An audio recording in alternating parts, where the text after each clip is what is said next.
મહિલાઓને આત્મનિર્ભર અને રોજગાર પ્રાપ્તિ તરફ દોરી જવા માટે શ્રદ્ધા મહિલા વિકાસ ટ્રસ્ટ અને ભુજ નગરપાલિકા દ્વારા સંયુક્ત રીતે ઉદ્યમી કાર્યક્રમ અંતર્ગત ભુજ ખાતે એક વિશાળ સેમિનારનું આયોજન કરવામાં આવ્યું। આ કાર્યક્રમ ટાઉન હોલ ભુજ ખાતે યોજાયો હતો, જેમાં મોટી સંખ્યામાં મહિલાઓએ ભાગ લઈને માર્ગદર્શન મેળવ્યું હતું।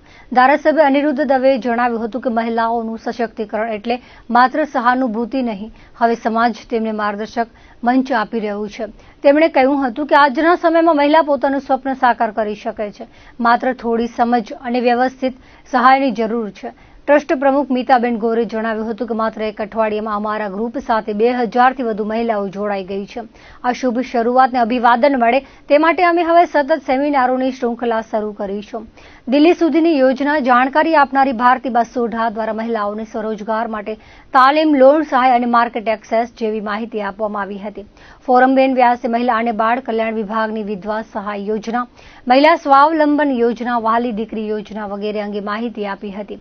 મહિલાઓ માટે લોન વ્યવસ્થા અને વ્યવસાય સહાય અંગે મેથોડિસ્ટ મનીષભાઈએ બેકિંગ સેવાઓ વિશે સમજ આપી, જેનાથી ઉપસ્થિત મહિલાઓને વ્યવસાય શરૂ કરવા માટે સ્પષ્ટ માર્ગદર્શિકા મળી।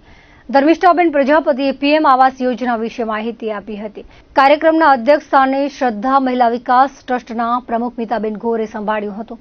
મુખ્ય અતિથિ તરીકે માંડવીના ધારાસભ્ય, નગરપાલિકા પ્રમુખ, ઉપપ્રમુખ, જિલ્લા પંચાયતના પૂર્વ પ્રમુખ, શહેર ભાજપના મહામંત્રી સહિતના અગ્રણીઓ ઉપસ્થિત રહ્યા હતા। શ્રદ્ધા વિકાસ ટ્રસ્ટ અને ભુજ નગરપાલિકાના સહભાગીથી અમે એક સેમિનાર યોજી રહ્યા છીએ બહેનો માટે ખાસ, અને બહેનોને જે રોજગારીની તક છે તેના માટે ઉમદા કાર્ય અને જે એનું હુનર છે એ આજે અમે બહેનો બતાવી રહ્યા છીએ કે બહેનોમાં કેટલી હોશને ઉલ્લાસથી કે જેથી અમે એને રોજગારીની એક તક આપી શકીએ। એના માટેનું આજનું અમારું એક પહેલું સેમિનાર હતું। એક પ્લેટફોર્મ મળે કે જે કમાવાની તક એ 5000થી 25000 સુધી કમાઈ શકે છે બહેનો, એમને આજે એક રોજગારીની તક મળે એની વિવિધ યોજનાઓના અમે એને લાભ અપાવશું।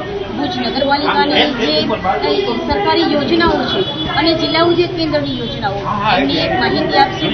એમનું એક રજીસ્ટ્રેશન થશે, અહીં એનું એક રજીસ્ટ્રેશન કરાવી અને એ બહેનોને એક તક મળે એવું અમારું આજનું આ પહેલું પ્રોજેક્ટ છે। અમે બહેનોને કઈ રીતે રોજી મળે એ હેતુથી મેં અઠવાડિયા પહેલાં એક મનમાં આવ્યું કે હવે ચાલો બહેનોને કાંઈ કામ મળે, એ ઘર બેઠા બહેનો જે બહાર ન નીકળી શકતા હોય, ઘર બેઠા કામ કરી શકે, એ બહેનોને મહિને ઘર બેઠા 5000થી કરી અને એના ટેલેન્ટ ઉપર આધાર હોય કે કેટલું એ કમાઈ શકે છે। ઘર બેઠા મિડલ વર્ગ, મડ વર્ગ ઘણી બધી અમારા એજન્ડા છે અને એ એજન્ડામાં બહેનોએ બધાએ નામ લખાવ્યું છે અને અમે ઘર બેઠા એમને અમે કામ આપશું અને જે અમને કાંઈ પણ સરકારી જે યોજનાઓ હશે એમનો પણ એમને લાભ લેવડાવશું, બેંક દ્વારા પણ એમને લાભ લેવડાવશું અને જે યોજના છે એમાં બધામાં પણ અમે લાભ લેવડાવશું ને અમે સંસ્થા દ્વારા પણ અમે એને લાભ લેવડાવશું।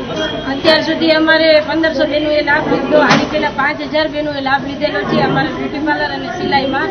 આજથી 7 વર્ષ પહેલાં અમે કર્યું હતું, ત્યારે પણ અમારા ઘણા બહેનોએ લાભ લીધો હતો। અમારું શ્રદ્ધા મહિલા વિકાસ જે ઘણા વર્ષો થયા મીતાબેન અત્યારે ટાઉન હોલમાં જે અમારો જે મેઇન ઉદ્દેશ્ય હતો કે આપણે બહેનો અને બહેનો દ્વારા બધાને રોજગારી મળી રહે તેના માટે ખૂબ જ સારી બહેનોએ સાથ સહકાર આપ્યો છે।